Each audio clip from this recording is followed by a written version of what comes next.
আসসালামু আলাইকুম ওয়া রাহমাতুল্লাহ। বাইরে ঝুম বৃষ্টি হচ্ছে কিংবা কখনো প্রচণ্ড মেঘের ডাক আর ঝড়ো হাওয়া আমাদের চারপাশকে কাঁপিয়ে তুলছে। প্রকৃতির এই যে রূপ, কখনো শান্ত স্নিগ্ধ বৃষ্টি, আবার কখনো ভয়াল ঝড়, এসব কি কেবলই আবহাওয়ার পরিবর্তন, নাকি এর পেছনে লুকিয়ে আছে মহান আল্লাহর কোনো গভীর বার্তা? আজকের এই সংক্ষিপ্ত ভিডিওতে আমরা জানব, ঝড়বৃষ্টি নিয়ে একজন মুমিন হিসেবে আমাদের কেমন ভাবনা হওয়া উচিত। পবিত্র কুরআনে আল্লাহ তাআলা বৃষ্টিকে রহমত বা দয়া হিসেবে উল্লেখ করেছেন। সূরা আল ফুরকানের ৪৮ নম্বর আয়াতে আল্লাহ বলেন, আর তিনিই তার রহমতের, বৃষ্টির, আকাশে সুসংবাদবাহীরূপে বাতাস পাঠিয়ে দেন এবং আমি আকাশ থেকে পবিত্র পানি বর্ষণ করি। বৃষ্টির মাধ্যমে মৃত পৃথিবী আবার জীবন ফিরে পায়। শুকিয়ে যাওয়া গাছপালা সবুজ হয়ে ওঠে, নদীনালা পূর্ণ হয়। এটি আমাদের মনে করিয়ে দেয় আল্লাহর রিজিকদাতার গুণকে। একটি বিশেষ আমল। রাসূলুল্লাহ বৃষ্টি দেখলে খুশি হতেন এবং একটি দোয়া পড়তেন, আল্লাহুম্মা শৈগিবান নাফিয়া, হে আল্লাহ, আমাদের জন্য উপকারী বৃষ্টি দান করুন। তাই বৃষ্টি দেখে বিরক্ত না হয়ে এটিকে আল্লাহর রহমত মনে করে কৃতজ্ঞতা প্রকাশ করা উচিত। কারণ বৃষ্টি পড়ার সময় দোয়া কবুল হয়। কিন্তু বৃষ্টির সাথে যখন তীব্র ঝড় বা বজ্রপাত শুরু হয়, তখন মুমিনের মনে আল্লাহর প্রতি ভয় ও ভক্তি জাগ্রত হয়। ঝড় তুফান আমাদের অহংকার চূর্ণ করে দেয়। এটি আমাদের মনে করিয়ে দেয় যে এই মহাবিশ্বের আসল নিয়ন্ত্রণ কার হাতে।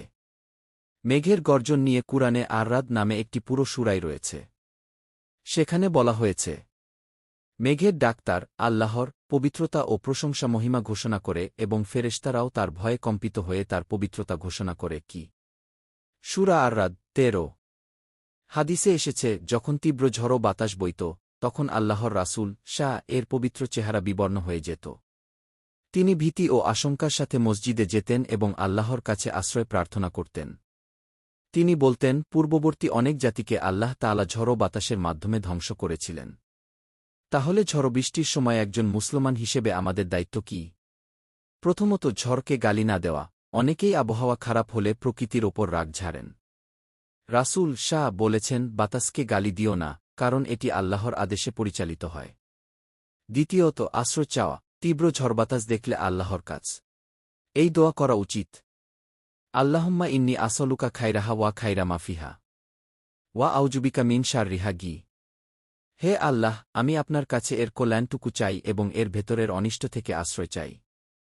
তৃতীয়ত, বজ্রপাতের দোয়া পড়া। বজ্রপাত শুনলে রাসূল বলতেন, সুবহানাল্লাযী ইউসাব্বিহুর রাদু বিহামদিহি ওয়াল মালাইকাতু মিন খিফাতিহ। পবিত্র সেই সত্তা, যার প্রশংসা পাঠ করে মেঘের ডাক এবং ফেরেশতারাও তার ভয়ে কম্পিত হয়ে পবিত্রতা ঘোষণা করে। প্রিয় দর্শক, ঝড় এবং বৃষ্টি দুই আল্লাহর সৃষ্টি এবং তার হুকুমের গোলাম। বৃষ্টি আমাদের আল্লাহর ভালোবাসার কথা মনে করায়, আর ঝড়ও আমাদের মনে করিয়ে দেয় তার মহাশক্তির কথা।